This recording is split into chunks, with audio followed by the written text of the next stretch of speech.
Hello fellow beer geeks, this is Denno man, and I am going to do a quick tutorial video on how to make your own Eisbock. What is an Eisbock? An Eisbock is essentially a beer that has been frozen, and then you let the good stuff leak out of the water ice and then get a very highly concentrated version of the beer, only leaving water and mostly hop flavours, I think, behind in the water ice. So you might want to use a bock beer, an Eisbock, no, not an Eisbock, a double bock, or another kind of bock beer, naturally sweet beer for this.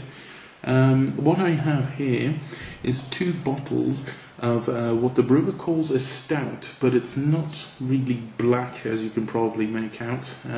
It's far from black even.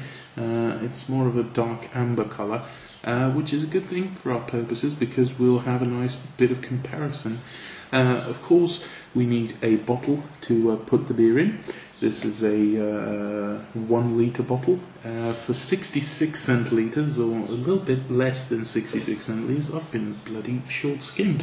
Yeah, one of the bottles, as you can probably make out, is nowhere near full.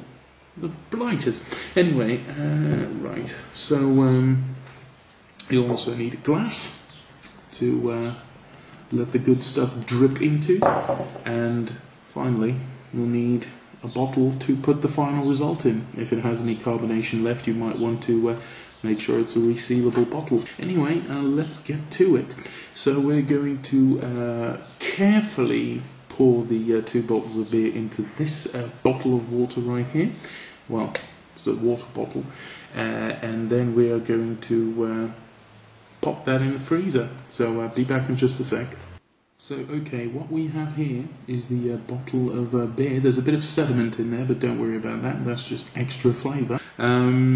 Basically I'm just going to pop this in the freezer now. I'd say for this, which is a bit heavier, I think this is 9% ABV, gonna have to look at about, yeah, probably 14 to 15 hours.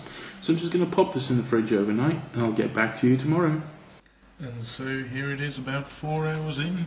It's doing okay, still quite liquid, but you know, we're hurrying along. So the night has come and gone, and the result?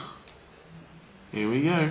A fully frozen, or at least partially frozen, because if you freeze a high alcoholic content drink, part of it's not going to freeze. Well, or at least barely going to freeze. The foam is still coming up, which is quite strange, because that's a liquid substance. Now, we have our little containment glass here, our little receptacle. We're going to flip it over, immediately get some of that stuff leaking out. That's already highly concentrated. Look at that. Now, it'll go into a much slower dripping speed fairly soon. And then you'll get the highly concentrated alcohol mass. So let's let that leak. Back in the room for better lighting conditions and great justice to show you the results of the experiment. This here is basically what's left of it. So as you can see, that's a quite cloudy, hefty amber colour. Still a nice head on it. Quite surprised about that. And then, the result. Ta-da! Look at that. That is dark. That's nice and dark, yeah. You can barely see through that. Just for colour comparison here.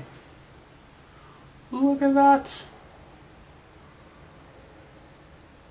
2 very different beasts. So apparently there should be barely any alcohol left in this one.